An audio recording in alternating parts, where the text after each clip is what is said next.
Hey guys. Tonight, we begin with a palace so glittering, so extravagant, that living there looked like a dream. Unless you were one of the people scrubbing it. It's Versailles, the jewel of France, where chandeliers sparkled, fountains sang, and servants worked themselves half to death making sure everything looked perfect.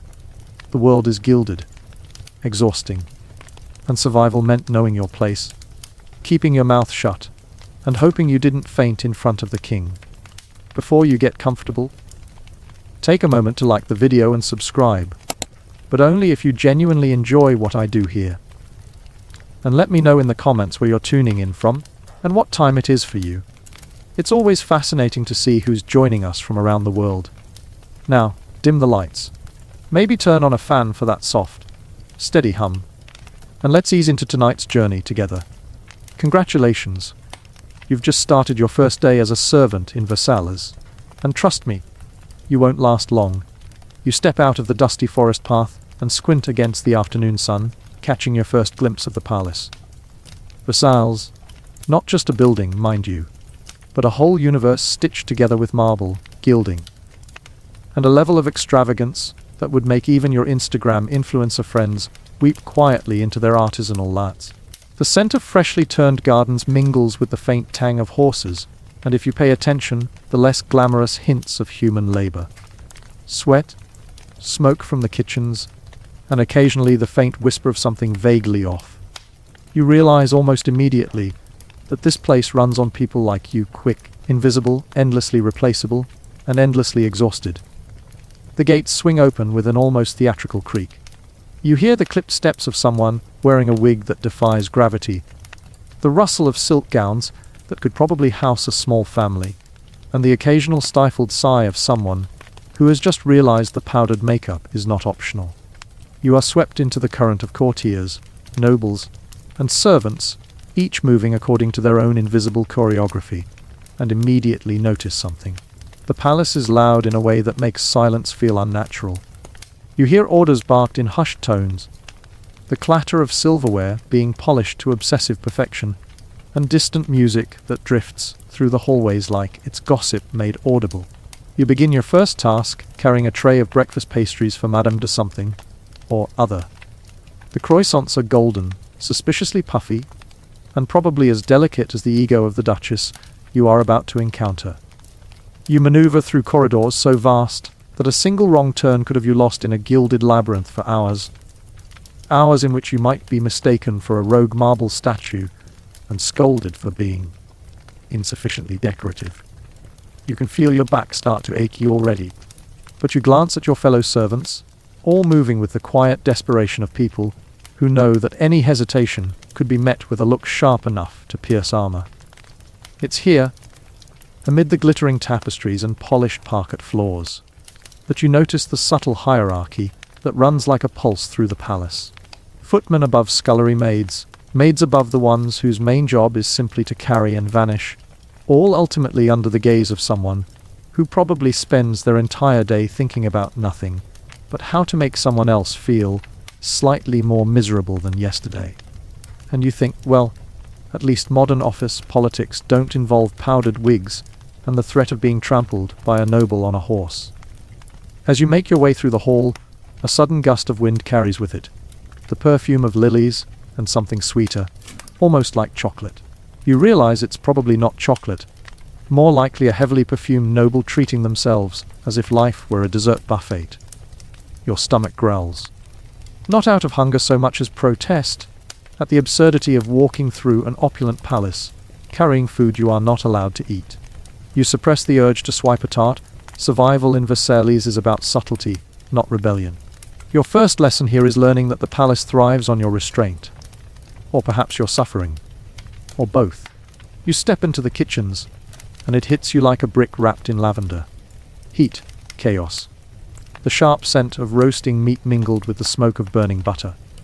Cooks shout over one another in a language that is half orders, half panic, and entirely terrifying. You realize that this is the heart of Versailles, and it's honestly a lot like a modern fast food kitchen, if every customer were a billionaire aristocrat with zero tolerance for burnt toast. You dodge a rolling pin with the grace of someone who has learned the hard way that the wrong misstep here can result in punishment that's equal parts humiliation and physical discomfort. By the time you finally reach Madame de something or other, clutching the tray like it contains not pastries but fragile hopes, you notice the absurdity of the situation.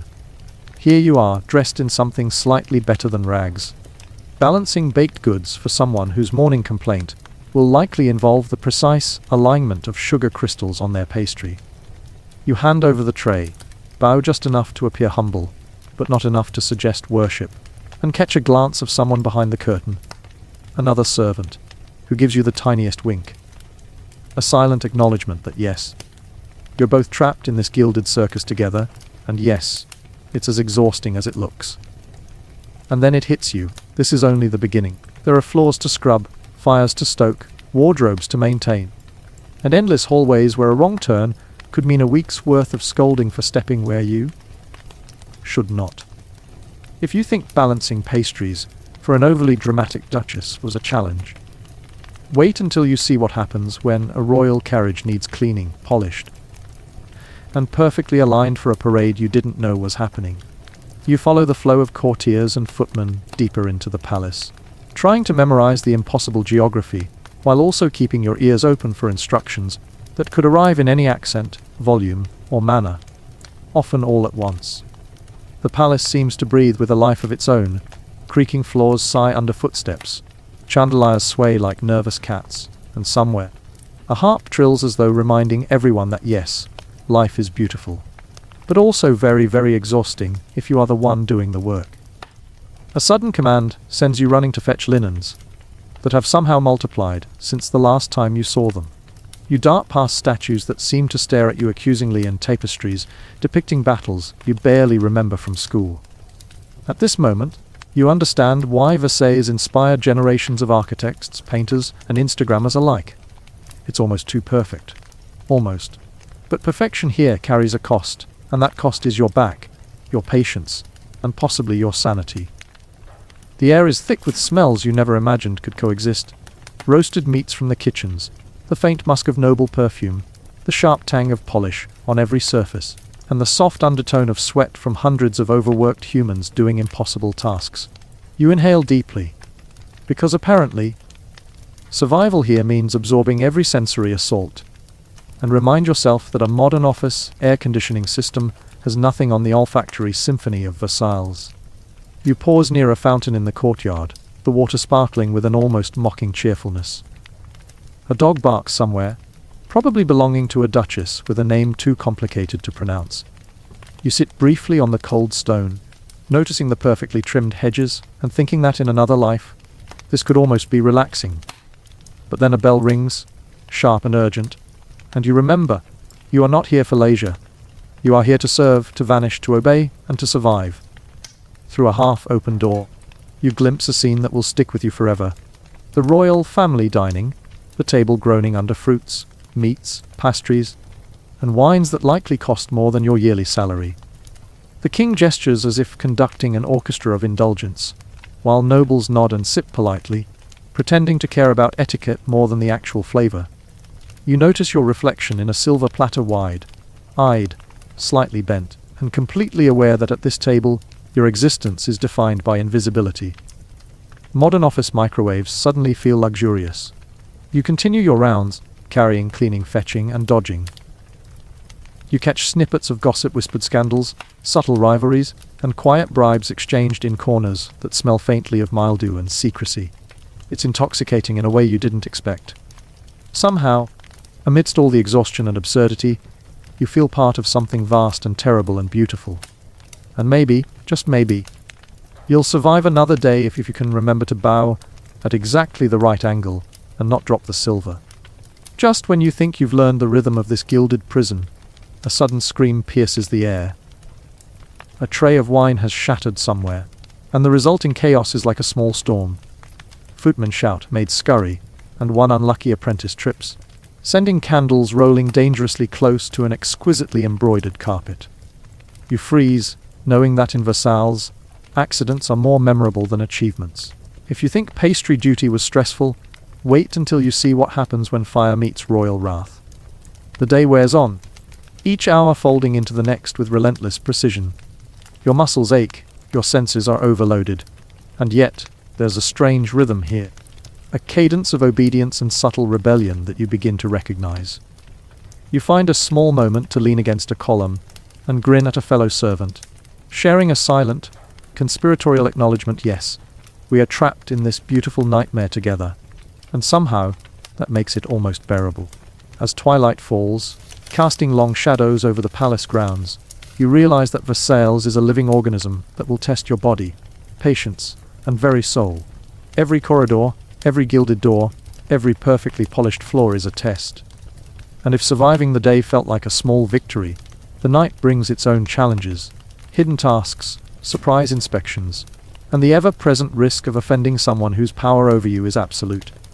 You take a deep breath, inhaling the cool evening air laced with flower petals and distant smoke, and prepare yourself. The palace does not forgive. It does not rest. And it certainly does not care about your comfort. But it will teach you, whether you like it or not. And just as you begin to hope for a moment's reprieve, a distant shout calls your name.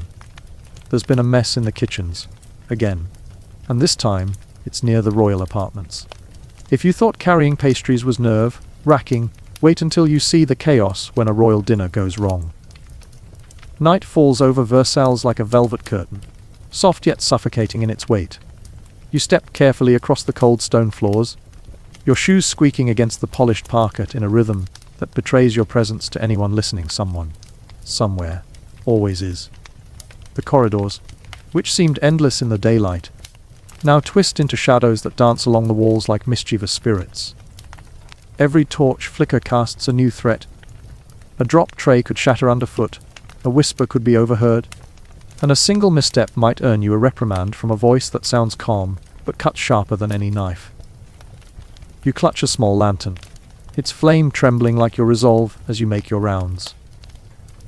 The air carries the faint scent of smoked meats from the kitchens, mingled with the subtle perfume of nobles brushing past open doors. You notice that even at night, Versailles does not sleep. The palace breathes, inhales, exhales, and occasionally coughs, usually in the form of some hapless servant, tripping over something you cannot possibly identify, muttering a prayer to every saint ever named. As you pass the grand staircase, the echo of music drifts from a distant hall. The harpsichord is playing something lively, but the notes sound oddly sinister now, like a soundtrack for your creeping dread.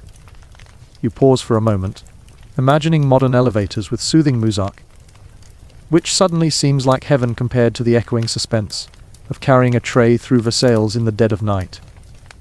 You take a deep breath, reminding yourself that every servant here has mastered the art of invisibility, or at least pretends to. You round the corner and spot a fellow footman struggling under the weight of a large crate. It's labeled Fragile Royal China in fancy script, which might as well say drop it, and you will experience a small public humiliation. You glance at him, he glances at you, and you exchange a look of silent solidarity. Yes, this palace is exhausting, absurd, and probably a test of human endurance designed by someone who giggles in the mirror every morning. The crate shudders dangerously, threatening disaster, and you leap forward to steady it. The footman mutters a curse under his breath, one that would probably make a 21st century truck driver nod in respect. You both tiptoe across the marble floor, careful to avoid any rugs or polished tiles that could send you sprawling. Somewhere nearby, the faint sound of powdered wigs shuffling along the corridor reminds you that nobles move like silent predators, and you, dear servant, are the prey. As you deposit the crate safely in the designated room, a chamber that smells faintly of cedar and far too many candles, you notice the faint whisper of someone laughing. Not maliciously, exactly, but in that aristocratic way that lets you know they are enjoying watching you run while they do absolutely nothing. You blink at the shadows, convinced you might have imagined it, only to hear the faint tinkle of silverware as someone begins an impromptu midnight feast somewhere deep in the palace. You shiver. This is Versailles. Even the night is a competition. You move to tidy the royal bedrooms, a task that sounds innocent enough until you realize that tidying in Versailles means ironing linens that are already crisp enough to cut fingers, arranging pillows at a precise angle, and ensuring the bed curtains are draped with exactly the right degree of elegance. You briefly imagine that in the modern world, people complain about hotel housekeeping standards. If only they knew what perfection here demanded. One wrong fold, and a noble's sigh could haunt you longer than any ghost ever could. You catch a glimpse of a young scullery maid slipping past, carrying something that smells faintly of burned sugar. She meets your gaze and shrugs with an expression that says good luck. This place is hell disguised as heaven. You can't help but smile in return, because at least misery shared is slightly less miserable. As you work, you notice the faint creak of a hidden door, and hear the whispered gossip of an unseen servant. Did you hear about the Duchess? She thinks the moonlight reflects poorly on her new brooch. You pause and think, wow, my modern co-worker complaining about a broken stapler suddenly seems heroic. Hours pass, though time feels suspended in this gilded maze. You are acutely aware of every detail: the soft rustle of silk curtains, the distant snore of a noble who has eaten enough to feed a small village, and the almost imperceptible thump of another servant, collapsing briefly from exhaustion. Somewhere a cat, probably a pet of some titled lady, stalks the corridors, reminding you that not all Versailles creatures require effort or duty. You glance at it, and feel a pang of envy that animals don't have to bow to etiquette or memorize which fork belongs where. Then the unexpected happens. A sudden scream echoes through the halls, sharp enough to make you flinch. It comes from the kitchens. You know instantly that something has gone wrong. Probably wine spilled, a tray dropped, or perhaps someone dared to speak in the presence of an irritable noble. Your stomach tightens, your hands sweat, and you realize that being invisible is an art form you have yet to master. You sprint toward the kitchens, the echo of your hurried footsteps bouncing off walls lined with tapestries depicting battles and hunting scenes. Somewhere, a candlestick wobbles ominously on a polished side table, and you shove it just enough to avoid disaster, but not before imagining a dramatic 18th century version of a slapstick cartoon.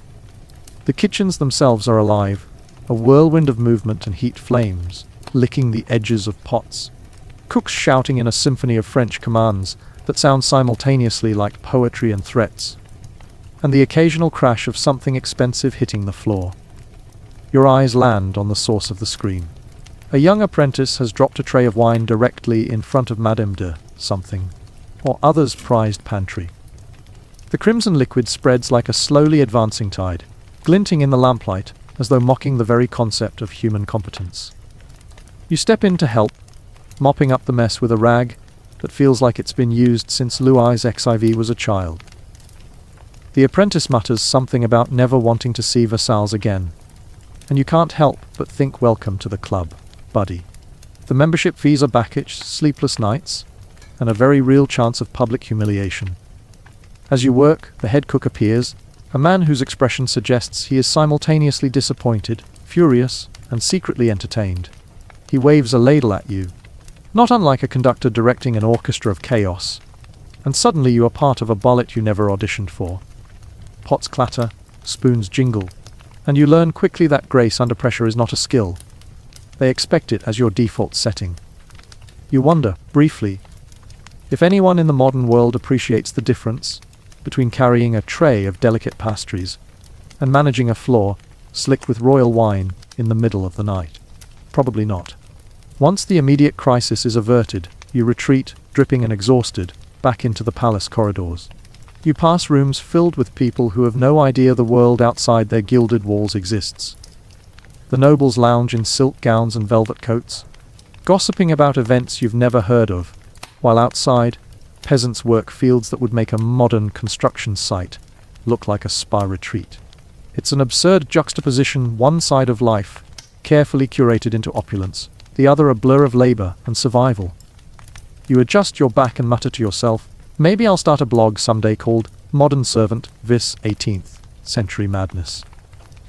The hallways grow quieter as you make your way toward the servant quarters, though quiet is a relative term in a palace designed to amplify every whisper.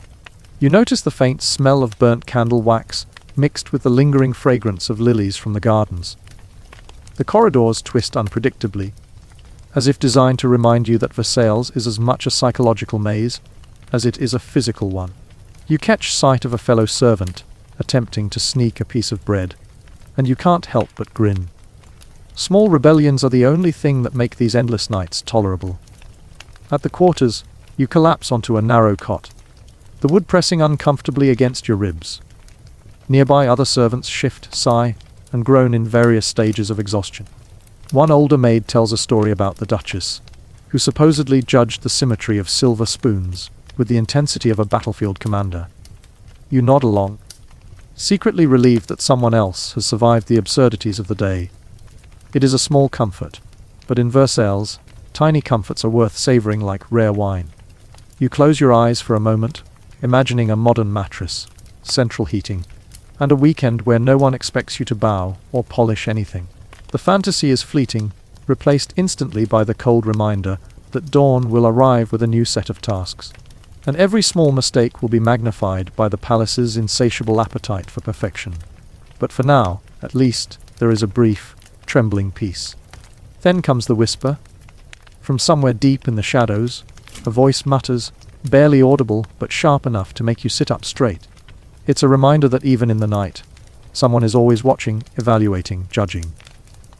Your pulse quickens, not out of fear of physical punishment, but because in Versailles, the rules of survival extend to the realm of invisibility, discretion, and endurance. A servant must be present but unseen, active but silent, and competent but never recognized. It's exhausting and yet strangely exhilarating. Before you can dwell on it further, a bell tolls faintly in the distance. It is not the sound of prayer or leisure, it is the summons of another task, one that will probably require sprinting, dodging, and balancing more than your body was ever meant to manage. You rise, brushing off exhaustion, and step into the corridors once more, ready to face a palace that never sleeps, never forgives, and never allows you a moment to feel safe. As you navigate another winding hallway, the scent of freshly baked bread wafts from the kitchens, mingling with the unmistakable aroma of burning candle wicks and polished floors. You inhale deeply, a small comfort, before realizing that someone has left a puddle of melted wax in the middle of your path. You hop over it like a gymnast, narrowly avoiding a catastrophe that would surely have been noted in whispered scolding circles for days. Versailles has a way of making even the simplest tasks feel like epic trials of agility, wit, and patience.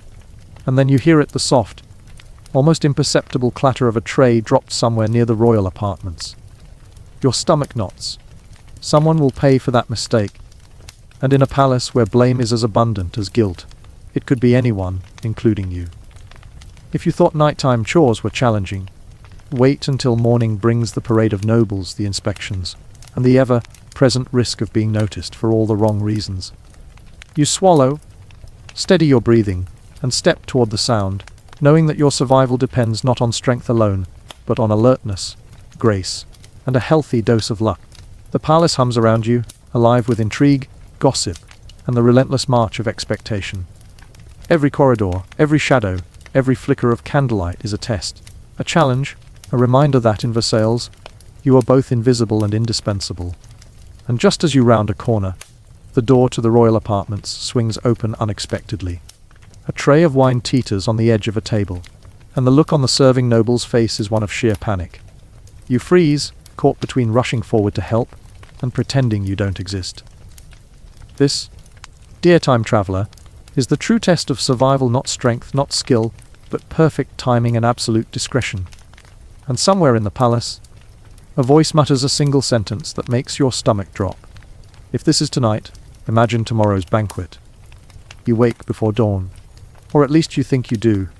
The difference between night and early morning is subtle in Versailles, where the sun seems almost secondary to the glow of candles and the endless activity of those who live to serve.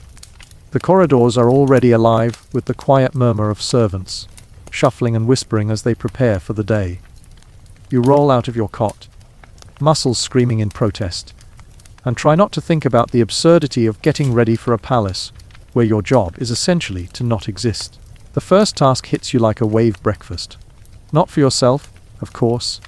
Those few hours of human comfort are luxuries reserved for the nobles who will soon be demanding eggs, pastries, and a side of exaggerated gratitude. You grab a tray, already imagining the weight of responsibility. A dropped croissant could spark scandal, and a spilled cup of chocolate might end careers, or at least your dignity.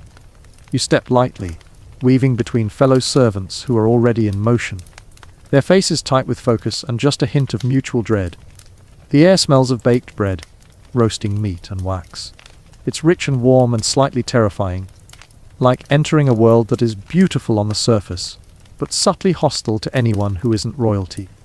You pass a corridor lined with mirrors, and can't help but notice your reflection's slightly bent posture, wide eyes, and a lingering sense of panic that probably wasn't there this morning, or was it?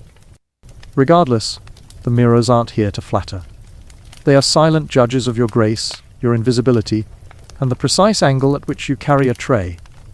You approach the breakfast room, a hall filled with nobles yawning, sipping and discussing topics that feel suspiciously irrelevant. The chatter is punctuated by laughter that sometimes hides sharp criticism, as if every smile is a secret trap. You set down the tray carefully, bow just enough to be noticed, but not enough to be intrusive, and retreat.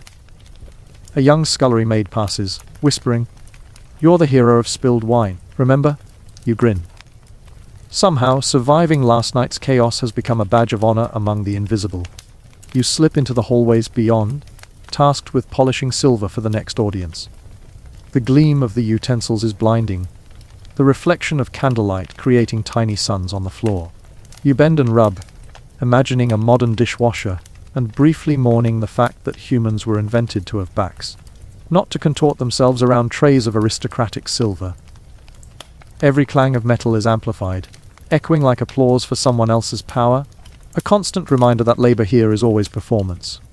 Somewhere in the corridor, a bell jingles softly. It's a subtle alarm, a signal that someone important is about to pass. You flatten yourself against the wall, pretending to be part of the shadow. You notice a tiny detail, a noble's shoe slightly askew, a ribbon dangling precariously, and think, wow, even royalty has bad hair days. Your mind wanders to modern life for a second, at least today. If someone trips over a shoelace, nobody ends up exiled yet. A sudden rustling alerts you. A cat, or perhaps a rat masquerading as a cat, darts across the floor, startling a fellow maid who drops a tiny plate. The ceramic shatters. The sound is like an alarm in the silent palace. You suppress a laugh, imagining that in a modern office, this would be called unexpected office drama, and probably written in a memo. Here, however, it is personal failure, and everyone knows it. The hours drag forward like syrup, sticky and relentless. You move from room to room, polishing, carrying, dusting, arranging, bowing. And pretending invisibility is a skill you were born with rather than something painstakingly learned. Every door you open threatens a minor catastrophe. A gown snagged on furniture, a table improperly set, a servant misaligned in the choreography of obedience. And yet, somehow you survive. Each small victory is its own reward. By midday, your hands ache from polishing silver, your back protests from bending, and your feet threaten rebellion. Yet, there's a rhythm emerging. Faint and precarious, you anticipate the noble's movements, dodge the hazards of ornate corridors, and respond to whispers and subtle cues like a professional spy in a gilded war zone. Versailles is not merely a palace. It's a trap disguised as paradise, and you are learning to navigate it with the cautious thrill of someone defusing a bomb. Then it happens. A summons arrives. The royal dining room requires immediate attention. It's not breakfast or lunch, mind you. It's an impromptu tasting, a trial of silverware alignment, and possibly a chance for nobles to judge your life choices. You steel yourself, inhaling the mingling aromas of roasted meats, polished wood, and waxed floors. This is your arena. And if a dropped spoon could be your undoing, well, at least you have adrenaline. You enter the royal dining hall, and it hits you like a chandelier dropped from the ceiling. Though thankfully, it doesn't. The room stretches impossibly wide, with tables groaning under the weight of silver platters, crystal goblets, and foods that smell suspiciously more indulgent than any human stomach should bear. Candles flicker like tiny suns, casting shifting shadows over faces powdered white, wigs towering higher than any modern hat, and eyes that appraise your every movement. Somewhere in the back, a harp trill cuts through the murmur of conversation, underscoring the absurdity of this ritual. a feast where you are expected to exist without existing. You clutch a tray of delicate pastries, your hands shaking just enough to make your palms sweat, and begin weaving through the labyrinth of legs, skirts, and gilded chairs. Each step feels like a careful negotiation with physics itself, a slip, a bump, a clink, and suddenly you're the cause of scandal.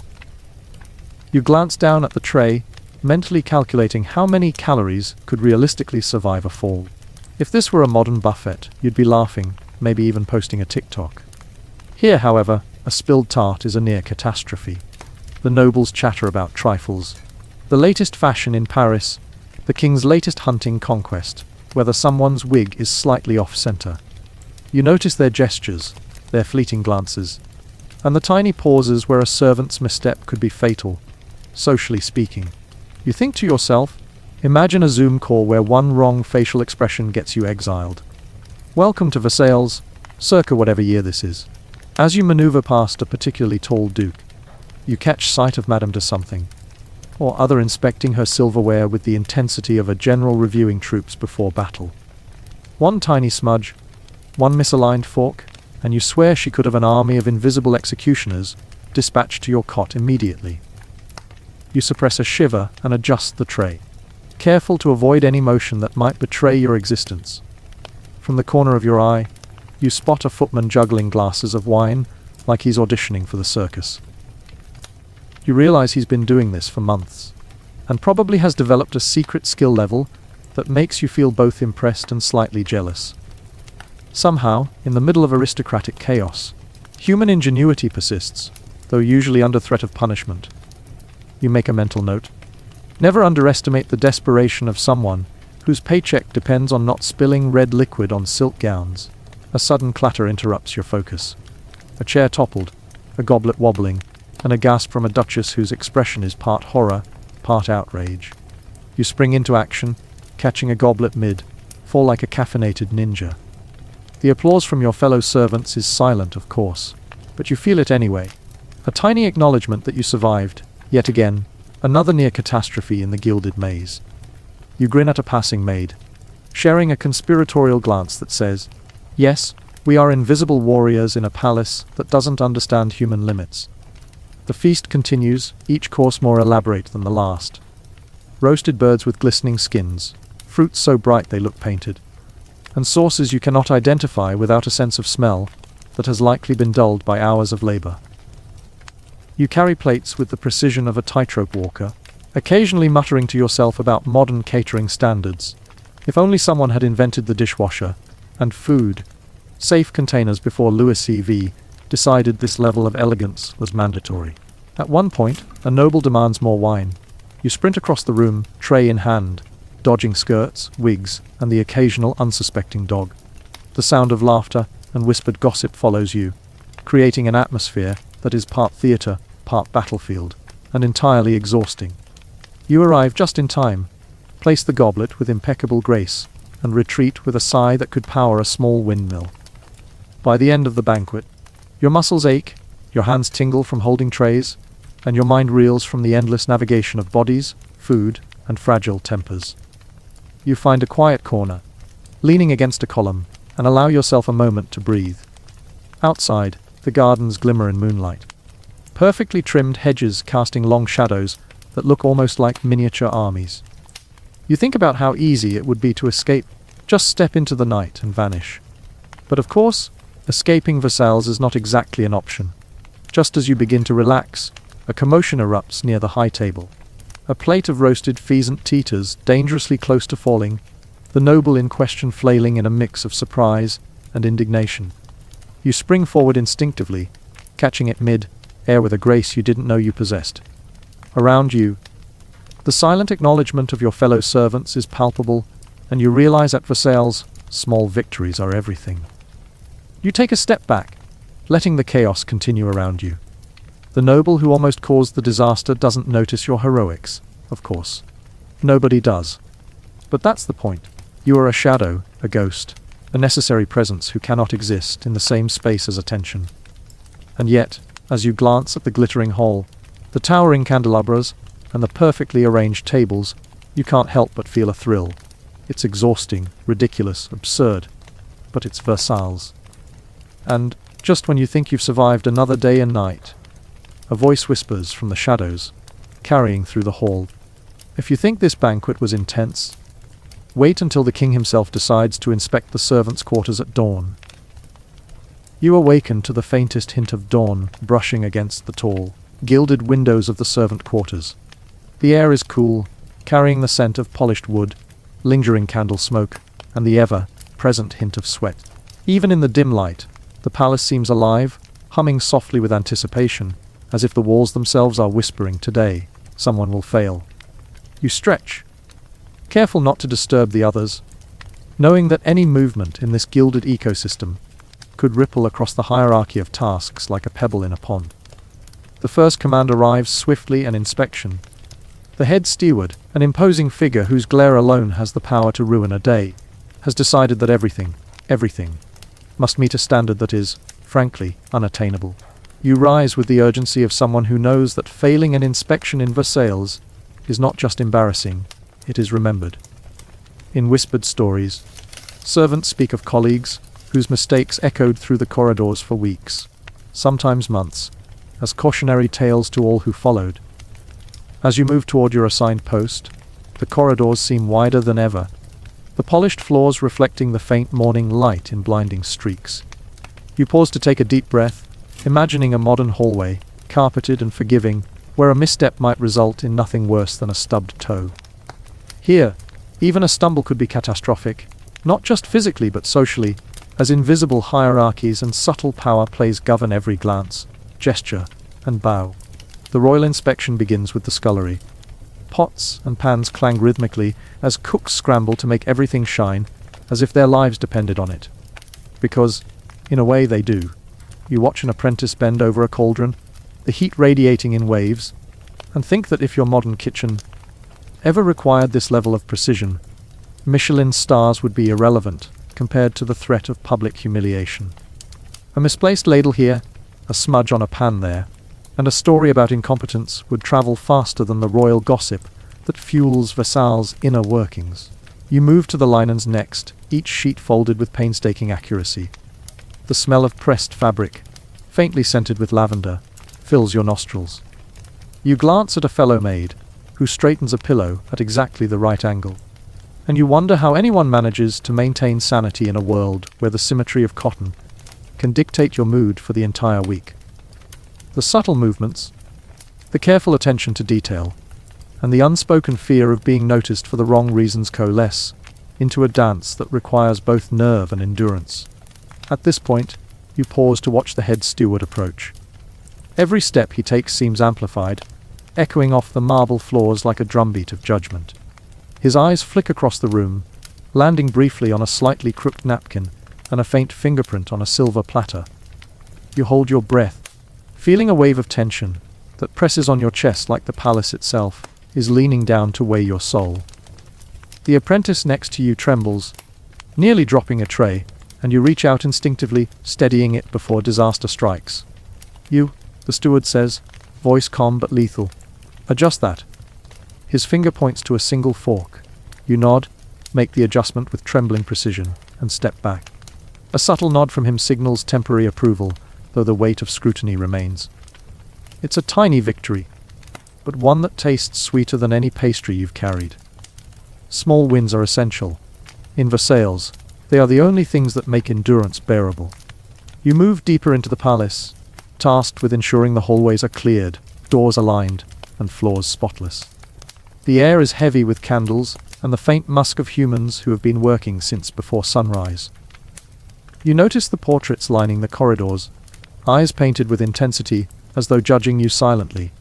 You imagine them whispering criticisms. "You did not dust enough near the corner of my frame." Modern art galleries seem much more forgiving.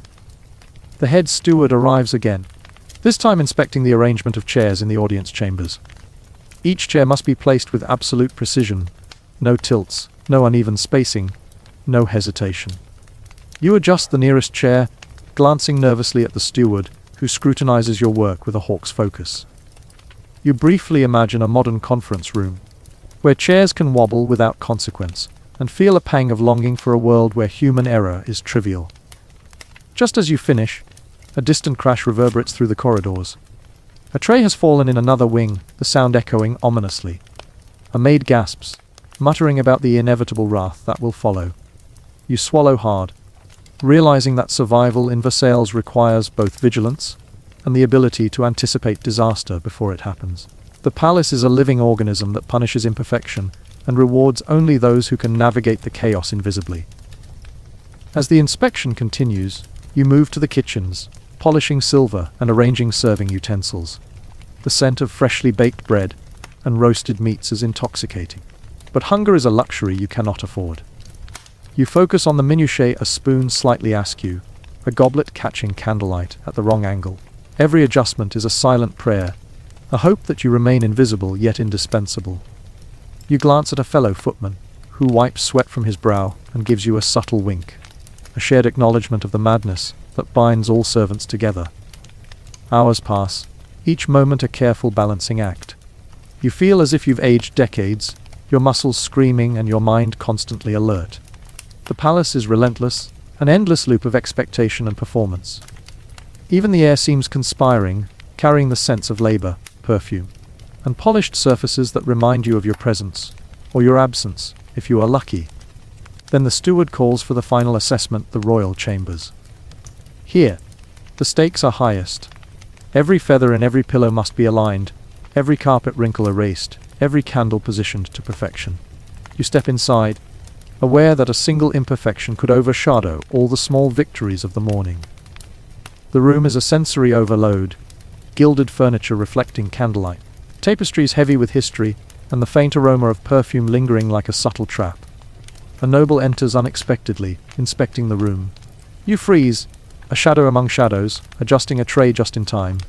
He glances at you briefly, then moves on, leaving you with a heart still hammering and a sense of relief so profound it feels almost decadent. You realize, as you wipe sweat from your brow, that survival here is a combination of skill, timing, and sheer luck, and that the palace has little interest in your personal endurance.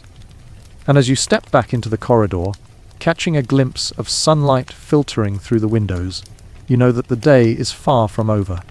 For every moment of reprieve, there is a new task, a new inspection, a new opportunity for disaster. The palace watches, waits, and tests your limits constantly. You take a deep breath, inhaling the mingling scents of wax, perfume, and polished wood, preparing yourself for whatever comes next. Just as you think you can finally pause, a soft but firm voice calls your name. The king requests your presence near the gardens. You swallow hard, already anticipating the impossible expectations of serving royalty in the open air, where mistakes are visible to all and consequences magnified. And you realize, with a mixture of dread and exhilaration, that survival in Versailles is only just beginning. The sunlight hitting the palace gardens is blinding, glinting off dewdrops like tiny diamonds scattered across meticulously trimmed hedges. You step lightly across the gravel paths, every crunch underfoot threatening to announce your presence to someone who might decide your fate with a single glance. The air is heavy with the scent of roses, freshly watered grass, and something faintly metallic, probably the constant polish applied to the fountains and statues. Your chest tightens. The king is not a man known for patience, and today he has chosen to inspect the servants in the gardens. You adjust your stance as if the weight of invisibility is something tangible pressing on your shoulders.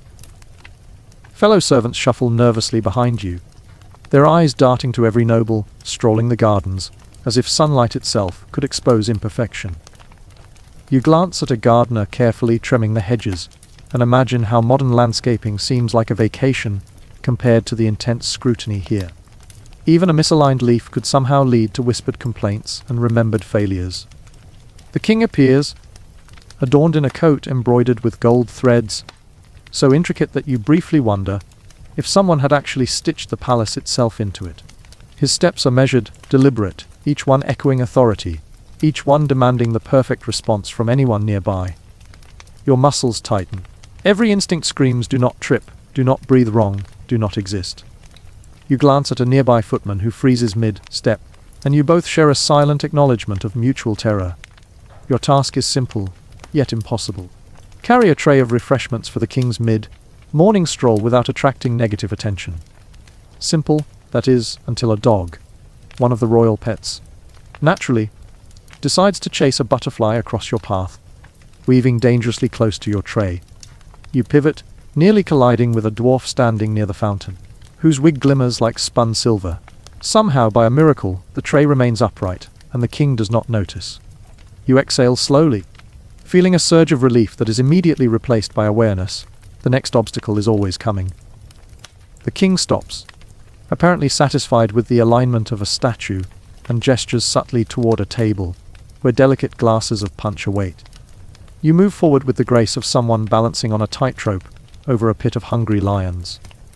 The punch glimmers like liquid rubies, each glass perfectly positioned, as though gravity itself might judge your performance. A slight tremor in your hand, a shift in weight, and catastrophe could strike. You remind yourself to breathe quietly, smile faintly, just in case, and move like a shadow among shadows. Nearby, a young maid trips over the edge of the path, sending a single spoon skittering across the gravel. The sound is a gunshot in the serene garden.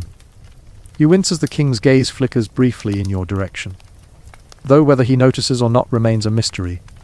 The maid freezes, and you have a fleeting thought in modern times. Someone might have posted a video of this online for likes. Here she will endure silent judgment and whispered tales for weeks. You can't help but grin, acknowledging the absurdity silently to yourself. Tasks multiply like rabbits. You are asked to adjust the position of a parasol, fetch fresh napkins, and ensure that each glass is sparkling clean. The gardens are vast, the sunlight unforgiving, and the king's attention fickle. You weave among fountains, statues, and flower beds, acutely aware that every movement could be scrutinized. A fellow servant whispers a warning about a noble who loves to test endurance by giving impossible orders simultaneously. You nod subtly, your heartbeat rising. This is a dance of survival, and everyone must know the steps instinctively. At one point, a bird lands on the edge of a fountain, scattering droplets across the polished gravel. The king notices and smiles faintly, gesturing to you. You freeze, unsure if this is approval or an invitation for disaster. Somehow, the water-drenched fountain edge is now your responsibility. You scoop up a towel, dry it meticulously, and retreat, heart hammering. Modern corporate fire drills suddenly feel tame in comparison. The day drags on, each task more absurd than the last. A noble requests an obscure pastry, a chair must be repositioned to a microscopic degree, and someone mutters about an entirely hypothetical alignment of garden tools. You adjust, fetch, polish, and bow, until exhaustion tugs at every fiber of your being. And yet, you persist. Because in Versailles, persistence is the only shield against disaster. Just as you allow yourself a brief moment of reprieve near the fountain, a shout pierces the garden. Someone has dropped a golden tray, the noise echoing across the hedges like a cannon. All activity freezes. The king's gaze sweeps the scene. You hold your breath. The culprit is a young page, whose wide eyes meet yours for a fleeting second before panic replaces recognition. You instinctively step forward, stabilizing the tray mid, collapse with reflexes you didn't know you possessed. The king glances, perhaps notices, perhaps not. You survive again, though the adrenaline lingers like a bitter perfume. You lean against a tree for a fleeting second, muscles trembling, the scents of roses, polished wood, and the faint tang of human effort mixing into an intoxicating cocktail. The palace is quiet, yet the tension hums like an invisible wire across the garden. You realize that in Versailles, even moments of calm are temporary illusions, always brimming with the potential for chaos. And as you glance across the meticulously trimmed lawns, catching a glimpse of servants scurrying like shadows among the nobility, a soft voice whispers from the palace. If you thought surviving the gardens was challenging, wait until the gala tonight, where failure will be witnessed by every noble in attendance. You descend into the grand ballroom with the trepidation of someone about to perform a high-wire act without a net. The chandeliers hang like frozen suns, casting flickering light over marble floors so polished they could reflect your anxiety back at you. The air smells of candle wax, polished wood, and a faint, lingering perfume that is probably 3 parts rose, 1 part strategy, and a whisper of intimidation. Everywhere you look, nobles glide with effortless grace. Or so it seems, while you, a humble servant, must navigate this moving tapestry without tripping, bumping, or drawing attention. Your hands clutch a tray loaded with crystal glasses, each containing a tiny cocktail of something that smells faintly alcoholic and vaguely dangerous. One wrong step and you risk disaster, spilling liquid that could stain silk gowns or spark a scandal that would ripple through the palace for weeks. You glance at the feet of dancers twirling in the distance, imagining a modern nightclub where everyone is drunk and chaotic. But here, chaos is a carefully choreographed art form, and you are not part of the dance. A subtle hum of music fills the hall. The harpsichord leads, joined by violins that seem to mimic the whispers of intrigue swirling around every gilded corner. Servants dart like shadows, invisible yet indispensable, carrying trays, refilling glasses, and smoothing wrinkles in clothing that have probably been stitched into the fabric with invisible strings of expectation. You move among them, a ghost among ghosts, aware that the slightest error will be noticed, recorded, and perhaps even memorably referenced in a future story about the servant who dared to exist. You reach a cluster of nobles laughing, their powdered faces illuminated by candlelight. The smell of roasted meat and sweet pastries mingles with their expensive perfumes. You set the tray down with precision, bow slightly, and retreat without being acknowledged, a victory, albeit a quiet one. You glance at a young footman, who winks in solidarity, a silent acknowledgement that survival in this environment is a shared sport. Suddenly, a noble's glass wobbles. Time slows. You leap forward instinctively, steadying the crystal before it tips. The noble barely notices, sipping casually as though the near catastrophe never happened. You exhale sharply, adrenaline still racing, and realize that much of survival here relies on reflexes honed to a dangerous precision. Modern gyms and reflex tests feel laughable compared to this daily performance. The gala is not just a feast, it is a test of endurance, discretion, and the ability to anticipate human error before it occurs. You dodge a spilled goblet here, adjust a misaligned chair there, and constantly recalibrate your trajectory to avoid clashing with the slow, moving, carefully executed steps of aristocrats. It's an exercise in invisibility that modern invisibility cloaks could not replicate. Somewhere behind a gilded column, a young maid whispers urgently about the Duchess's dress being slightly off-center. You freeze, realizing this is the kind of detail that could escalate into a full-blown crisis if unnoticed. You adjust a ribbon smoother fold and step back, satisfied, if silently relieved, that disaster has been averted. You glance around at the ballroom, noting every glittering reflection, every subtle gesture, and every precariously balanced glass. In modern life, humans complain about multitasking. Here, multitasking is survival. A sudden commotion draws your attention. One of the younger nobles trips over the hem of his own coat, sending a small silver tray clattering to the floor. A gasp ripples through the hall. You spring forward, scooping the tray mid-fall, stabilizing it with reflexes you didn't know you possessed. Around you, other servants give a barely perceptible nod of respect, the silent language of those who understand the high stakes of every misstep. You allow yourself a tiny smile, a small victory, yes, but essential.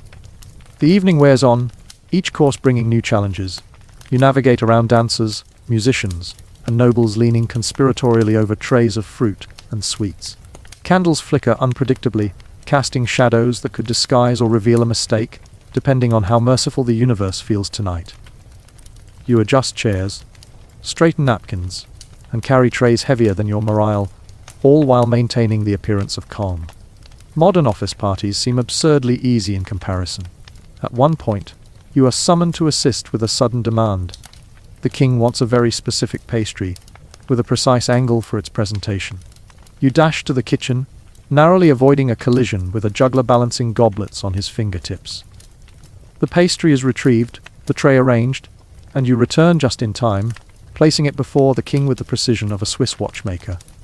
The king glances at it, nods slightly, and moves on, leaving you to bask briefly in the triumph of having avoided catastrophe. The gala becomes a blur of movement. You are everywhere yet nowhere, a shadow weaving among dancers, servants, and nobles.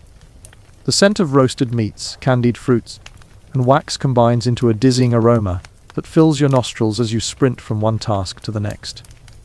You pause only for a second to observe every smile, every glance, Every flicker of the eye is calculated, a part of a social game you were never invited to understand fully. And yet, you survive, ghost-like, slipping unnoticed from one end of the ballroom to the other. Then comes the unexpected. A chandelier, a masterpiece of glass and candlelight, wobbles dangerously above a cluster of nobles. Your stomach drops. In one seamless motion, you sprint beneath it, holding a tray high as a buffer, and steady the structure with the reflexive grace that only months of Versailles' labor could produce. Gasps erupt around you, the nobles barely notice, attributing your movement to coincidence.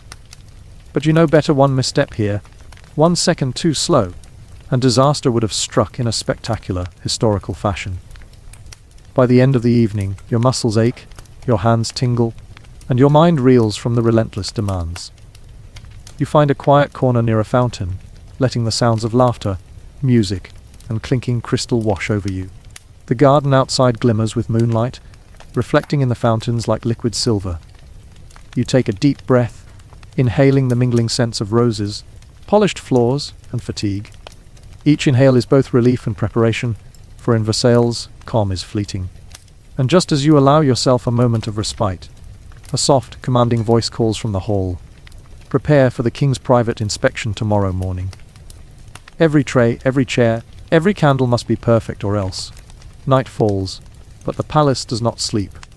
You return to the corridors, the faint glow of candles flickering against gilded walls, casting shadows that seem alive. The echoes of the gala still reverberate in your ears. Clinking crystal, laughter, music. But now the work begins in earnest. Trays must be cleaned, chairs reset, floors polished to a reflective gleam that mirrors both your exhaustion and the impossible standards imposed upon you. You carry a tray of half-empty goblets, carefully navigating around servants who are equally exhausted, moving with the rhythm of a quiet panic. The smell of wine, candle wax, and damp linens fills your senses. Each step is calculated. One wrong foot, one misjudged corner, and disaster could cascade through the palace like a domino effect. You briefly imagine a modern cleaning crew with power washers and automatic vacuumers, then shake your head. No machine could replace the delicate balance of human anticipation required here. At the scullery, the clang of pots echoes ominously. A cook mutters curses under his breath as he scrubs a pan that seems impervious to cleanliness. You offer a hand, adjusting a handle, and the cook gives a tired nod, a silent acknowledgement that tonight, survival is a team sport. Together you move with careful precision, aware that the slightest mistake could be recorded and recounted in whispered cautionary tales for months. The floors of the banquet hall glimmer under candlelight as you sweep, mop, and polish. Your arms ache, your feet throb, and your mind drifts briefly to a world where exhaustion is optional and failure does not carry consequences beyond mild embarrassment. But in Versailles, every action is magnified. Every tilt of a chair, every fingerprint on a goblet, every slight misalignment could become a scandal, remembered far longer than any noble's fleeting compliment.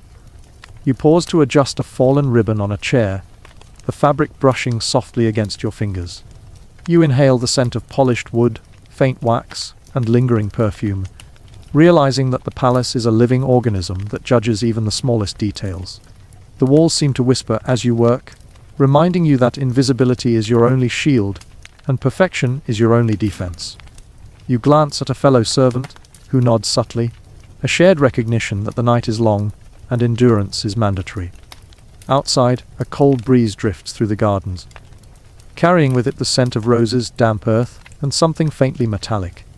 You pause for a moment, feeling the juxtaposition of natural beauty and human, imposed order pressing on your chest. A fountain trickles nearby, its water sparkling like liquid silver in the moonlight, and you are reminded that even the simplest task, carrying a tray, straightening a chair, requires vigilance in a palace obsessed with perfection. The head steward appears suddenly, inspecting the work with eyes that seem to pierce your very soul. You freeze, heart hammering, aware that every surface, every corner, every tray is under scrutiny. You adjust a goblet, smooth a napkin, and take a silent breath, praying that nothing will betray your exhaustion. The steward nods ever so slightly, then moves on, a small reprieve, though temporary. Hours pass in this rhythm: sweep, polish, carry, adjust, repeat. Your muscles ache, but the palace does not allow for pause.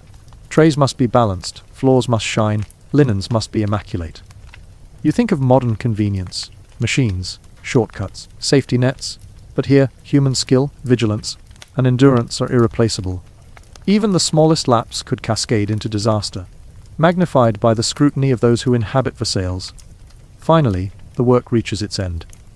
The banquet hall is pristine, the floors gleam, the trays are arranged, and the chairs stand at perfect angles. You take a step back, leaning against a column, and allow yourself a single moment of relief.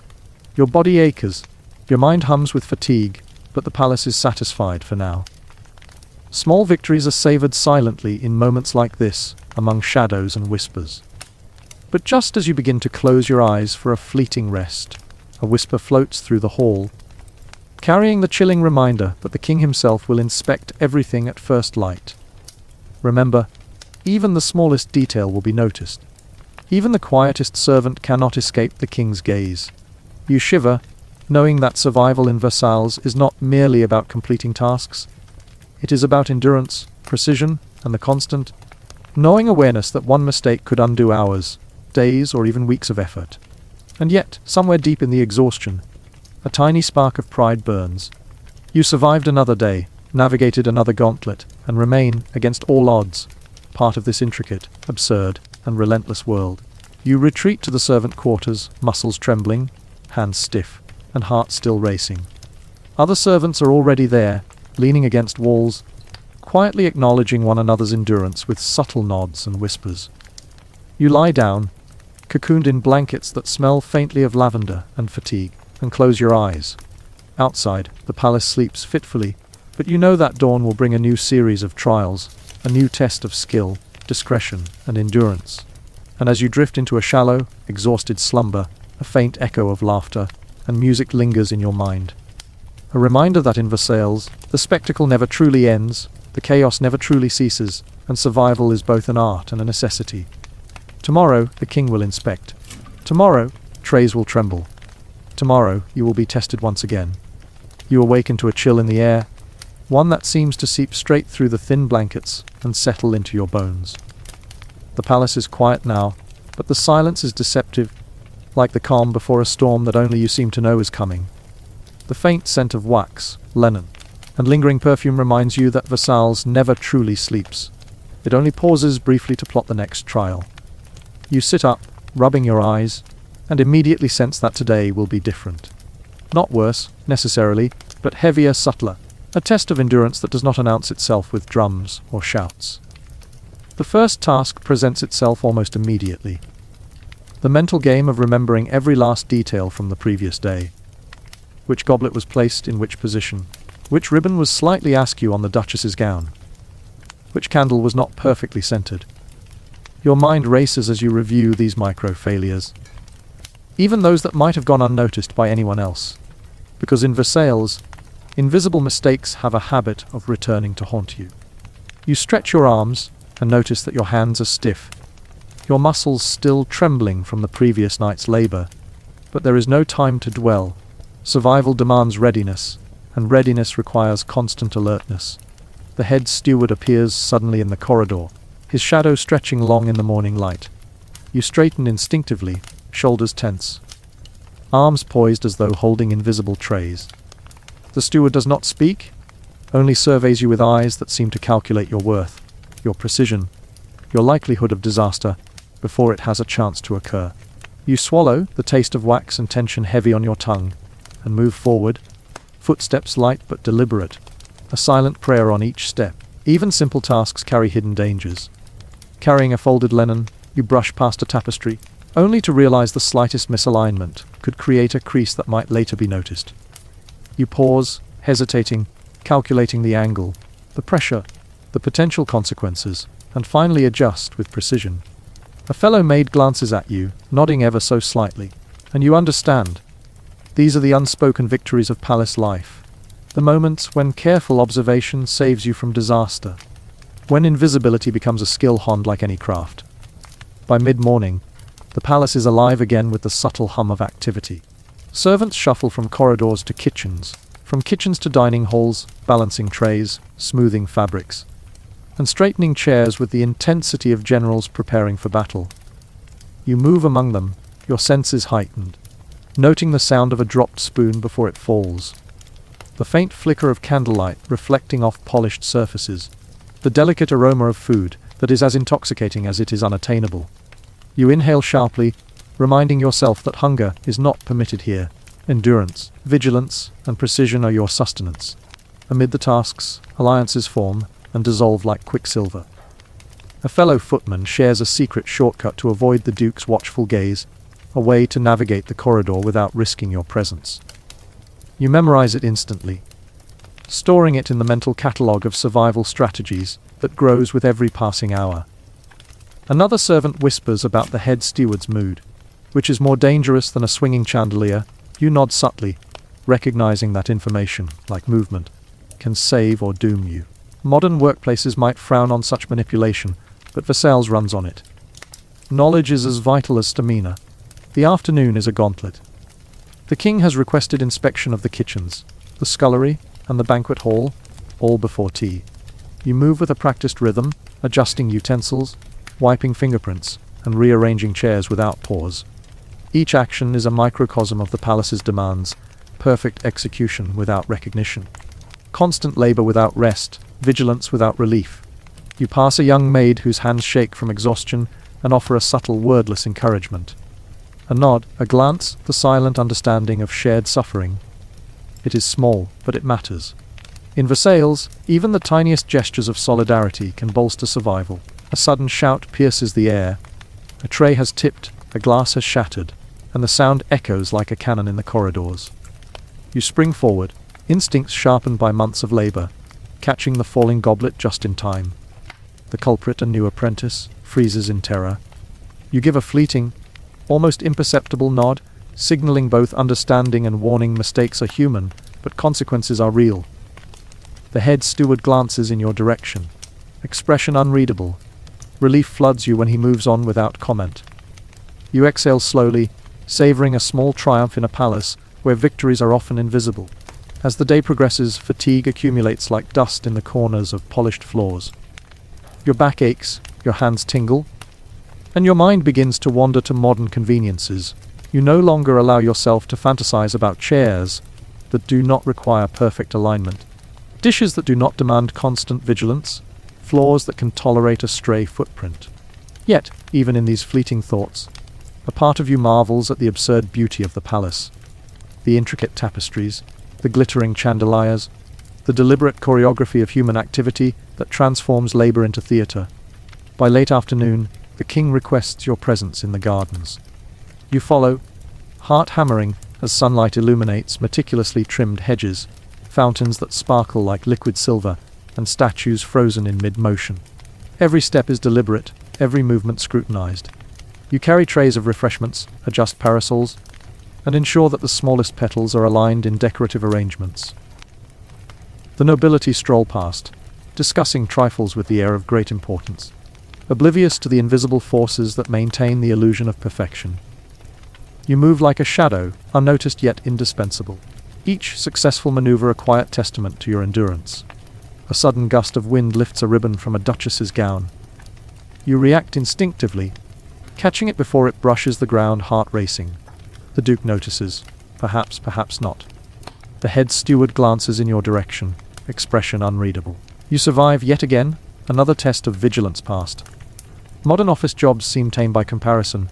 Here, every second carries weight.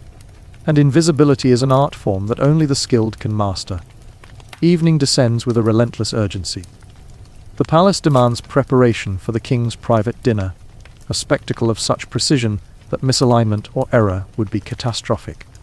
You move with quiet determination, adjusting trays, polishing silver, and arranging cutlery to exacting standards.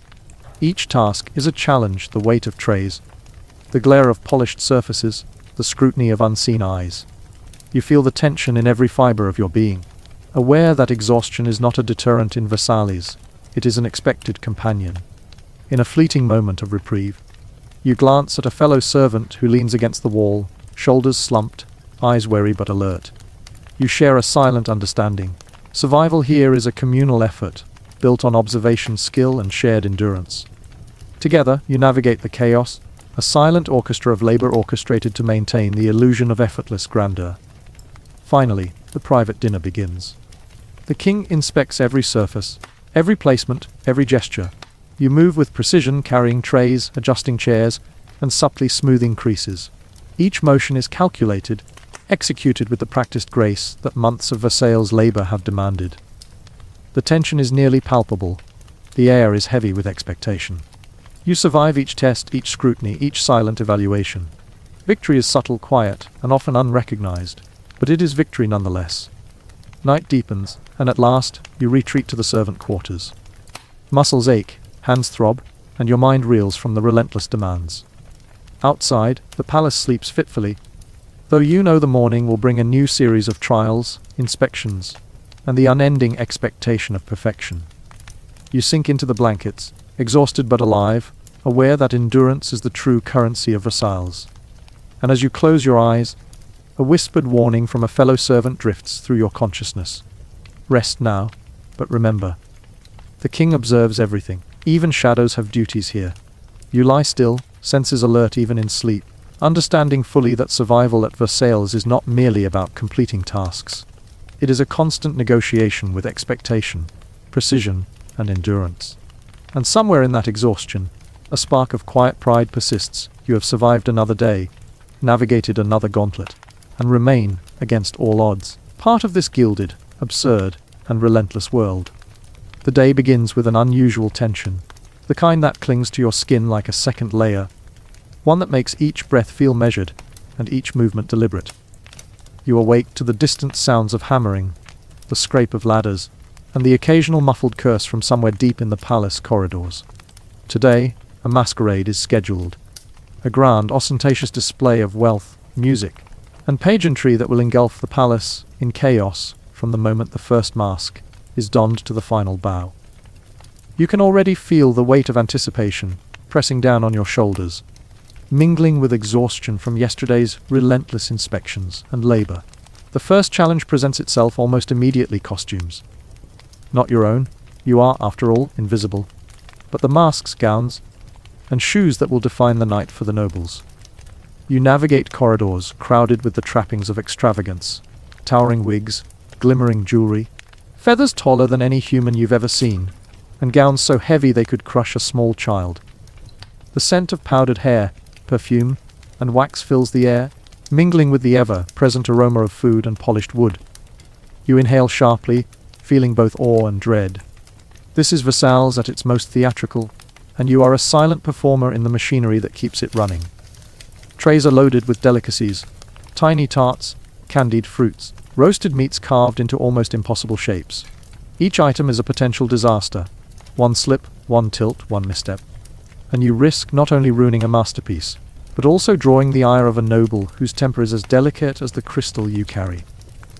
You move carefully, weaving among other servants and nobles, all while calculating the physics of every step, the weight of each tray, and the potential trajectory of disaster. Modern catering seems quaint in comparison. The palace begins to fill with guests. Masks of every conceivable design conceal faces, transforming the nobles into living sculptures of human ambition and vanity. Music swells from the orchestra, a chaotic blend of harpsichord, violins, and flutes, weaving through the corridors, halls, and balconies like a living thing. Servants scurry through this sensory storm, invisible yet indispensable, carrying trays, adjusting gowns, and smoothing skirts with a precision that borders on martial. Every misstep is magnified, every stumble potentially catastrophic. You glance at a cluster of dancers performing a carefully rehearsed waltz. Their movements are fluid, elegant, and terrifying in their perfection. You imagine attempting the same, tray in hand, without tipping a glass, brushing against a gown, or breaking the invisible code of conduct. The sheer absurdity of it makes your lips twitch in a suppressed smile. You know laughter is dangerous here, but the humor seeps in anyway. A brief respite from the unrelenting pressure. A minor crisis erupts. A tray of punch wobbles precariously as a masked noble spins too close. You spring forward instinctively, stabilizing the glasses before catastrophe strikes. The noble glances in your direction, oblivious to your heroics, and you exhale, heart still hammering. Another servant mutters about the audacity of survival, you offer a subtle nod of camaraderie. In Versailles, even fleeting acknowledgement among the invisible is a triumph. The chaos escalates. Guests spill into the gardens, where fountains reflect moonlight, and shadows dance along hedges trimmed to impossible perfection. You navigate the paths with the care of a tightrope walker, balancing trays of desserts, adjusting parasols, and ensuring that no pet child or clumsy noble disturbs the delicate balance of the spectacle. Somewhere, a young page trips over a fountain edge, sending a pastry airborne. You catch it mid-flight with reflexes honed through years of palace labor. No one notices. You survive again. Music crescendos, signaling the arrival of the king. Every eye turns, even if hidden behind masks, and the palace seems to hold its breath. You freeze for a moment, aware that the slightest misstep in this heightened moment could be disastrous. The king moves slowly, deliberately, inspecting the ballroom and gardens with eyes that miss nothing. You adjust a tray, straighten a chair, and smooth the hem of a gown you are not officially responsible for. Survival in this environment is an art of preemptive perfection. A sudden commotion distracts you. One of the nobles, intoxicated from the earlier wine service, bumps into a table. A delicate sculpture of sugar and chocolate wobbles, threatening to collapse. Instinct overrides fear. You leap forward, steadying the creation just enough to prevent catastrophe. Nearby, a masked dancer twirls too close, almost colliding with your tray. You dodge, narrowly avoiding a disaster of epic proportions, all while maintaining the appearance of grace and invisibility. The night wears on, each hour presenting new challenges. Trays are heavier, guests more intoxicated, and the palace itself seems to conspire against your endurance. You adjust parasols that tilt dangerously, steady goblets that threaten to fall, and smooth gowns that could crumble under their own weight. Every task is both physically and mentally exhausting, yet failure is not an option.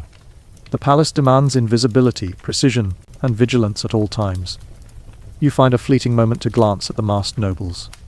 Their laughter, conversations, and subtle intrigues fill the air, creating a tapestry of social complexity that is impossible to fully navigate.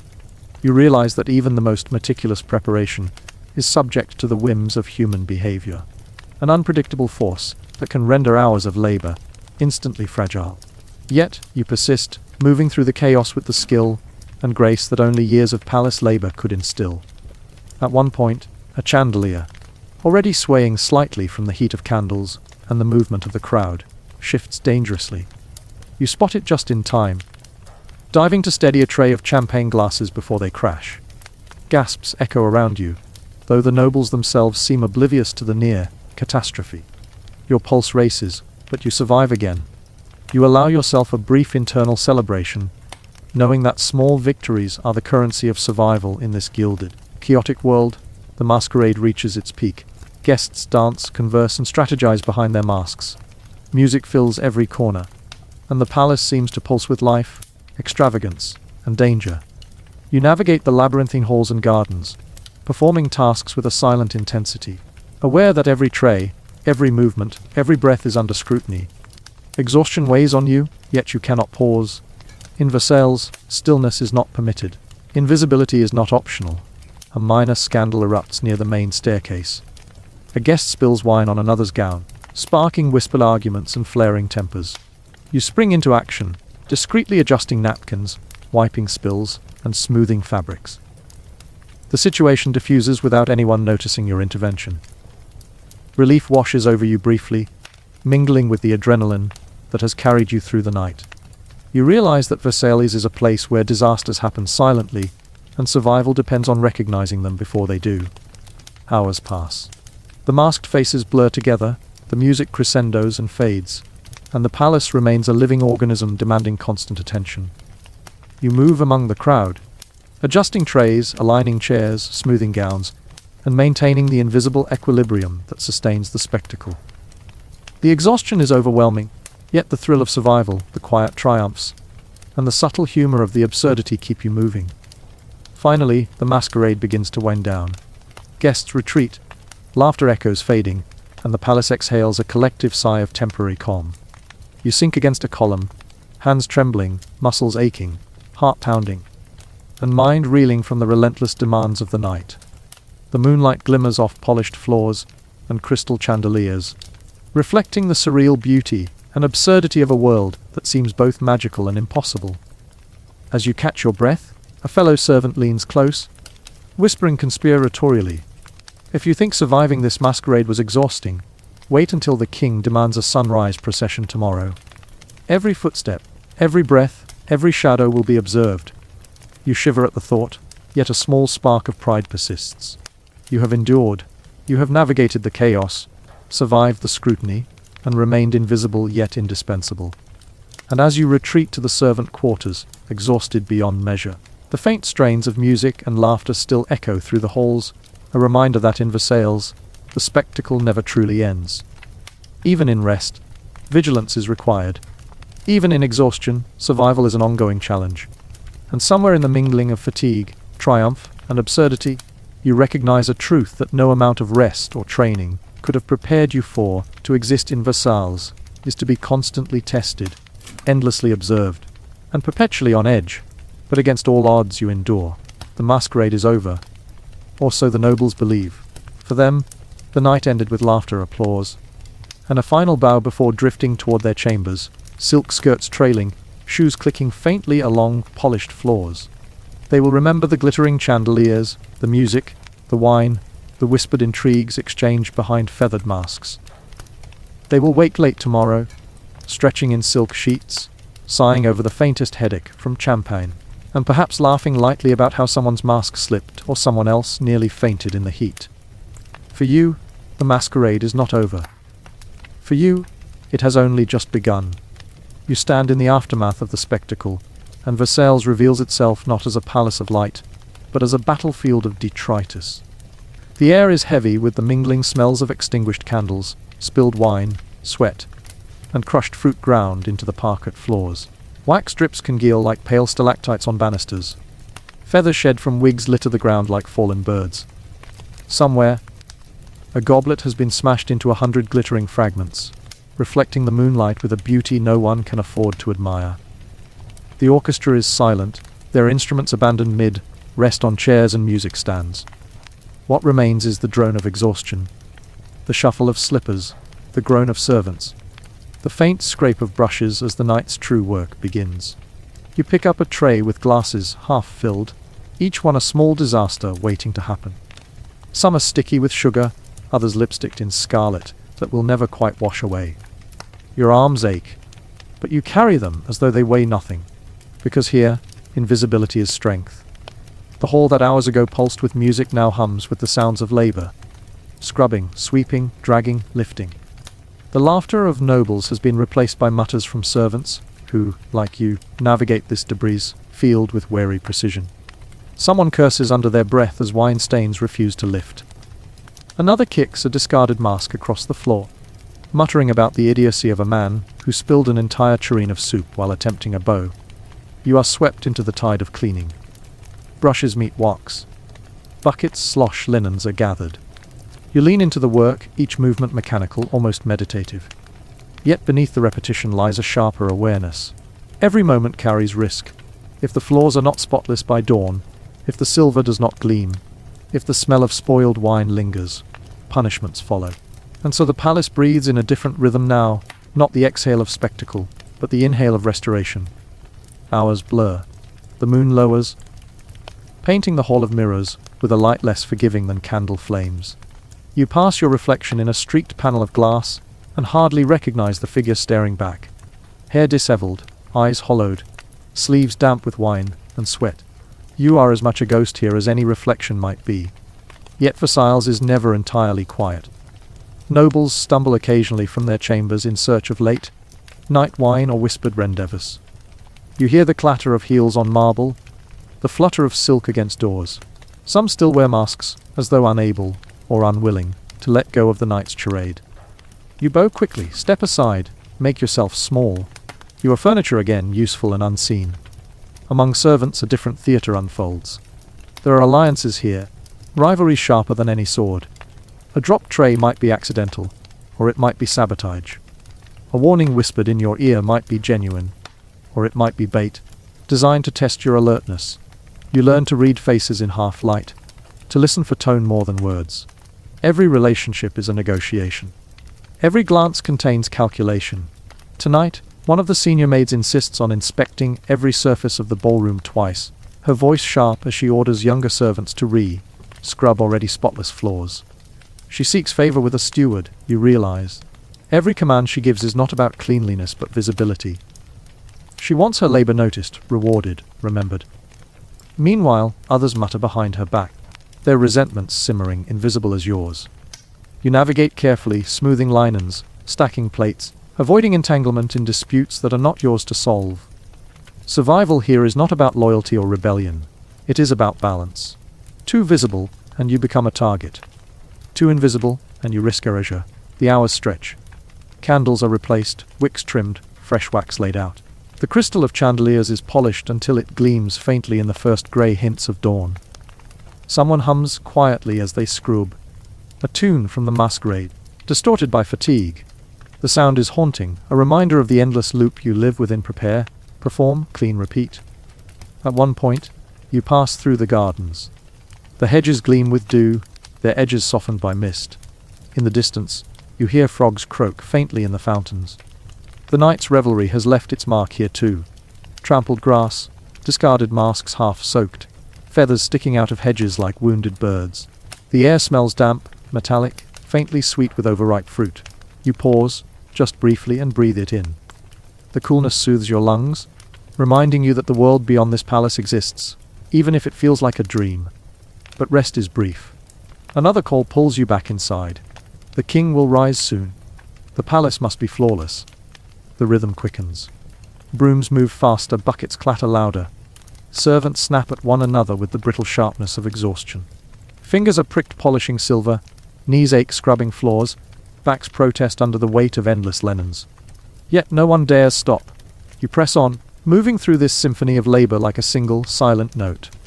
Dawn arrives like an accusation. Pale light streams through tall windows, revealing every missed speck of dust, every smudge of wax, every forgotten crumb. It is cruel, this light, unforgiving in its honesty. But the ballroom gleams. The gardens shine, the crystal sparkles.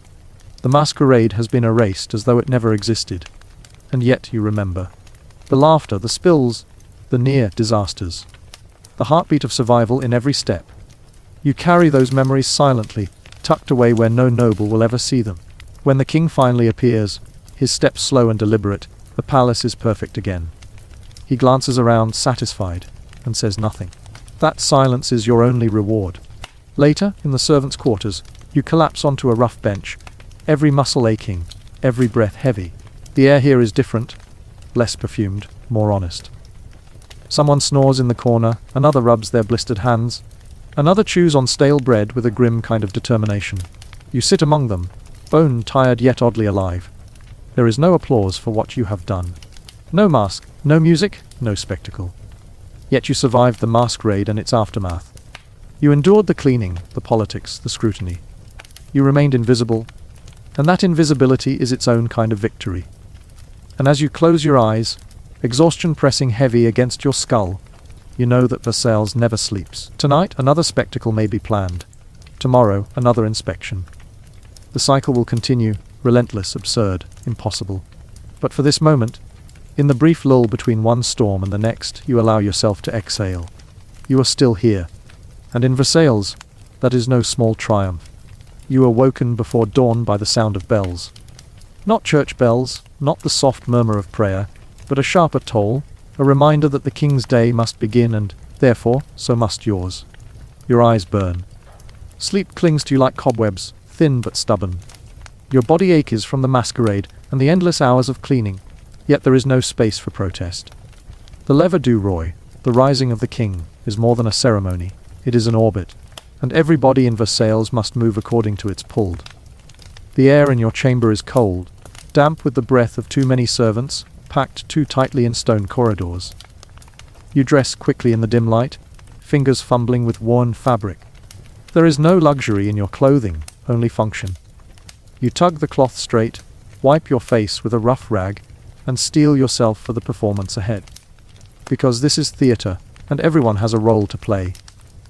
You make your way through the narrow servants' passageways, their walls lined with soot and candle drippings. The corridors hum with movement. Maids rushing with linens, footmen hauling water, valets adjusting wigs and lace. No one speaks more than necessary. The silence is not reverence but fear. To falter here, even in the smallest way, is to risk humiliation or dismissal. At last, you emerge into the grander halls, where marble replaces stone and gold leaf reflects the faint glow of early morning candles. The palace is awake, but not yet alive. Nobles gather in anticipation, their steps measured, their whispers sharp. Each one jockeys for position, for the honor of being close to the king's bed at the moment of his waking. The hierarchy is brutal and precise. Who may hand the king his shirt? Who may carry his slippers? Who may stand near his bed? And who must linger at the edges, barely visible? These decisions are not arbitrary. They are weapons, tokens of favor or signs of disgrace.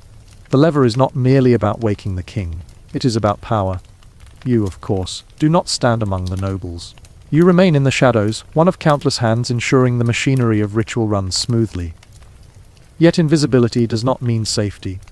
A misplaced step, a dropped cloth, a creak too loud, any failure on your part can draw eyes, and with them, punishment. The air thickens as the moment approaches. Candles are trimmed, their flames trembling in expectation. Curtains stir as drafts sweep through the vast room. The king sleeps still, but even in slumber he rules. His body, stretched upon the grand bed with its embroidered canopy, is both man and symbol. He breathes, and Versailles bends. A signal passes, subtle yet unmistakable. The first valet moves forward, bowing low, his voice low but clear. "Sire, it is time." The king stirs. The room holds its breath. What follows is choreography as intricate as any dance, yet more dangerous. The king is not simply awakened. He is unveiled. Nobles bow, one after another, as if the very act of the king opening his eyes demands worship. A favored few step forward, each one performing their role with reverence. One hands the king a glass of water. Another presents a fresh linen. Another assists him in sitting upright. His body heavy with sleep yet heavy also with the weight of expectation. You stand near the periphery, close enough to feel the tension ripple through the room. Far enough that your absence will not be noticed unless disaster strikes. You watch the ritual unfold with a mixture of awe and exhaustion. The king is not merely a man here. He is morning itself, dawn given flesh. Every gesture matters. The way the king accepts a comm, the way he allows his shirt to be slipped over his shoulders, the way he glances, or does not glance, at those who serve him. Favor is built in silences, in nods so slight they might be imagined. Disgrace, too, is delivered in silence as a single ignored gesture, a dismissal so subtle it might be mistaken for nothing. You know this because you have seen the aftermath. You have seen men stripped of privilege because they dropped a shoe or handed the wrong item at the wrong time. You have seen nobles reduced to shadows because the king's gaze passed over them one morning too many. And so you watch carefully, holding your breath, matching your movements to the rhythm of the room. A glass must be carried. You pass it silently to the valet. A towel is needed. You hand it off without hesitation. You are a link in a chain, and chains cannot afford weakness. The king speaks now, his voice slow, heavy with sleep but commanding nonetheless. He asks questions about the weather, about hunting, about the affairs of state. Each word he utters is met with eager replies, each syllable weighed for meaning. If he says the sky looks grey, nobles nod as if he has divined prophecy. If he asks about his hounds, courtiers rush to assure him they are well fed, well trained, ever faithful.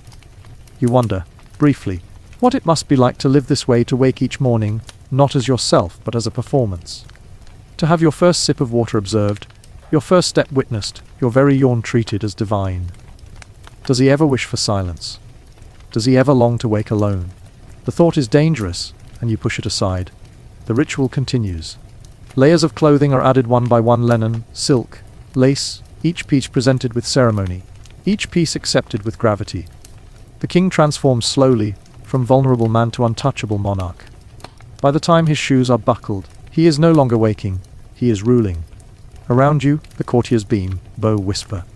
Each one calculates what his presence means, what his placement signifies. The air is thick with unspoken rivalries. For some, being near the king at this hour is the culmination of years of maneuvering.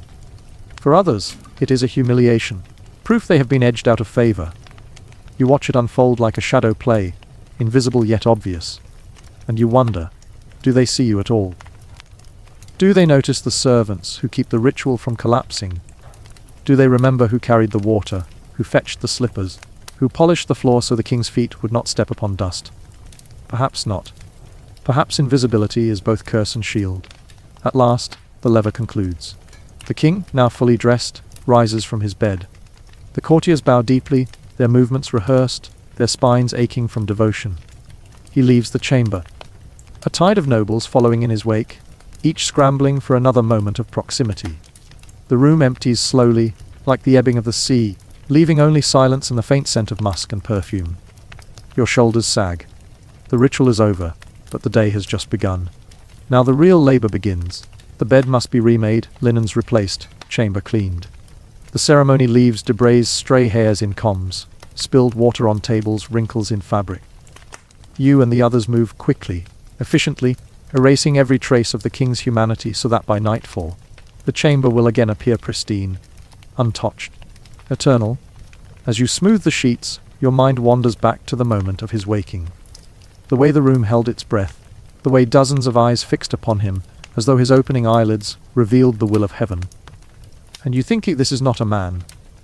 This is a machine built of gold and ritual, fueled by worship, maintained by countless unseen hands.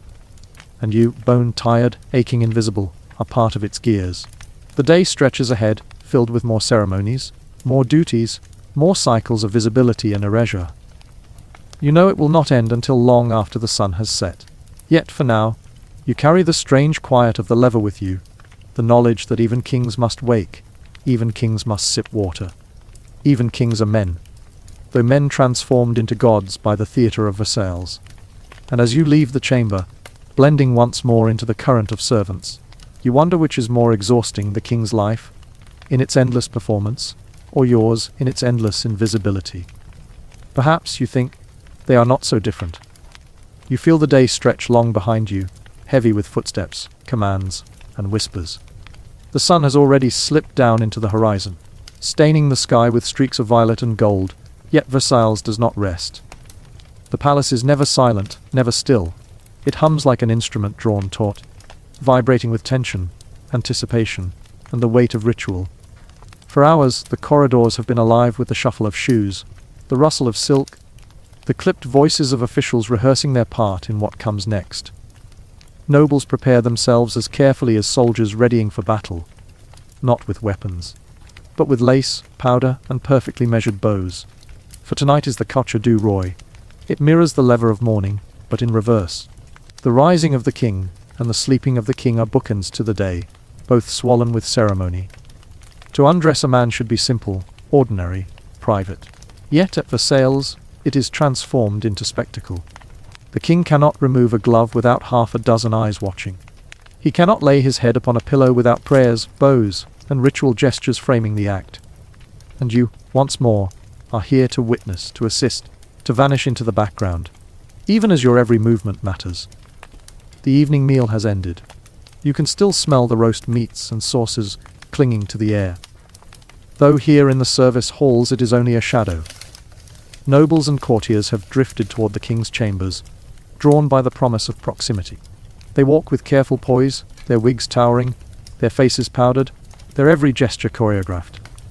You follow at a distance, through the servants' passages that snake unseen behind the grand walls. These narrow corridors are your world, plain stone. Candlelit, the smell of sweat and wax pressed into every surface. Here the true body of Versailles moves. The carriers of food, the polishers of floors, the keepers of ritual. Without these unseen arteries, the golden fire would collapse. When you reach the chamber, the air is already thick. The king's bedroom glows with candlelight, flames flickering against gilded moldings, painting the room in trembling shadows. The great bed dominates the chamber, its canopy rising like an altar, its sheets of embroidered silk gleaming pale in the light. The courtiers gather, their ranks precise, their positions determined by unspoken hierarchies. Who stands nearest? Who lingers at the edge? These arrangements are a map of power. The privileged few have earned the right to assist. Others must be content with simply watching, hoping their presence will be remembered. You slip into your assigned place, unnoticed but essential. Your role is not to shine, but to smooth the transitions, to place what is needed where it is needed, to erase any evidence of error. You hold your breath as the chamber stills. The king enters. His steps are slower now, the grandeur of the day weighing on him, yet every movement remains theatrical. Even in weariness, he is aware of the eyes upon him. He is not permitted to be merely tired. He is the embodiment of dignity, grace, and ritual. The ceremony begins. A noble steps forward to remove the king's gloves, bowing low as though receiving a relic. Another presents a linen cloth, to wipe his face, to prepare him for rest. Each gesture is elongated, deliberate, performed as though on stage. The courtiers bend and bow, their wigs dipping, their silk rustling like wind in a forest. You notice the smallest things. The way the king exhales long and slow, as his wig is removed, the faint mark it leaves upon his brow, the way his shoulders sag, if only for a heartbeat, before he straightens again. Beneath the lace and velvet, beneath the gold and ritual, there is a man here, a body weary of the performance. But the performance cannot end, not yet, not ever. Piece by piece his day is undone, coat unfastened, waistcoat removed, ribbons untied, shoes slipped off. Each task could be completed in seconds, yet it stretches, minute upon minute. For every action is an honor to be bestowed. Who removes the left shoe? Who carries away the stockings? These are privileges fought for as fiercely as land or wealth. You hold a garment out at the right moment, your hands steady, your face blank. A delay of a breath, a misstep of an inch, and the ritual falters. You cannot falter. The king speaks, his voice low but clear. He asks questions of those nearest. About tomorrow's hunt, about the state of the gardens, about the movements of ministers. Even here, at the threshold of sleep, politics seeps into the air. Each answer is given with care, weighted with reverence. No one speaks too quickly, no one risks interruption. You listen, though the words mean little to you. What matters is the rhythm, the ebb and flow of voices. The pause is filled with bowing, the silence is heavy with implication. At last, the king is dressed for sleep. His nightshirt is slipped over him, his body encased, now not in velvet, but in plain white linen. Yet even this simplicity is deceptive. Its fabric is finer than anything you will ever touch, its whiteness blinding in the candlelight. The nobles bow once more, their gestures deep, their backs stiff. The king crosses himself, murmurs a prayer, and the final act begins the coucher proper. He approaches the great bed. The sheets are turned down with precision, the pillows fluffed by careful hands. He lowers himself slowly, with dignity, as though the very act of reclining carries divine weight. The room holds its breath as he settles. It is done. The king lies down, his head sinking into the embroidered pillow, his body enveloped by silk. The courtiers bow again, deeper this time, their wigs brushing their chests. They retreat step by step, backward, never turning their backs upon him. The chamber empties, each noble leaving as though exiting a shrine. You remain until the end, ensuring everything is as it must be. The sheets smooth, the candles trimmed, the air quiet. The king's breathing deepens. He is not yet asleep, but he has entered the silence of night. At last you two step back. The door closes softly, sealing him away, and the performance ends. Yet even as you walk the corridors back to the servants' quarters, the ritual clings to you. You think of the king, his body laid upon sheets, his every gesture framed by eyes. What does it mean to never be alone? To never simply undress and lie down, but instead to be watched, worshipped, staged like a play. You know your own exhaustion, your own longing for a pallet in a quiet corner. You crave sleep not as ritual but as relief. Yet the king in his grandeur is denied even that. His sleep, like his waking, belongs not to himself but to France. As you finally reach your chamber, where the air is thick and the space narrow, you let yourself collapse.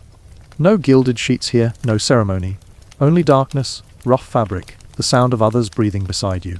And yet, for the first time all day, you feel something the king perhaps never does. You feel the small, unremarkable grace of being unseen. The palace exhales when the king sleeps.